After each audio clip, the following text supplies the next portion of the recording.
will have been applied.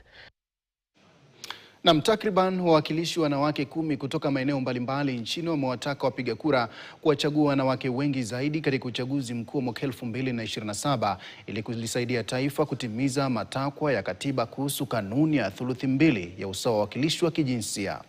Viongozi hao walitoa wito huo wakati wa kongamano la Inua Mama Wezesha Jamii toleo la Kericho lililofanyika Kiptere katika eneo bunge la Sigowet, ambapo mwakilishi wa wanawake wa kaunti ya Kericho Beatrice Kimei alitangaza rasmi azma yake ya kuwania kiti cha ubunge cha Sigowet.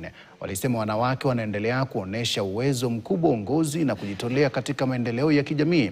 Hivyo basi wakawahimiza wapiga kura kuunga mkono wanawake wenye sifa wanaowania nyadhifa mbalimbali katika uchaguzi ujao. Katika hafla hiyo, Beatrice Kimei alizindua miradi kadhaa ya maendeleo.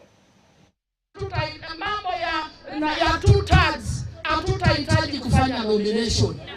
Iwapo mtasaidia rais kuongeza idadi ya kina mama bungeni. Naam, tukitoka Kericho tuelekee huko Ukambani.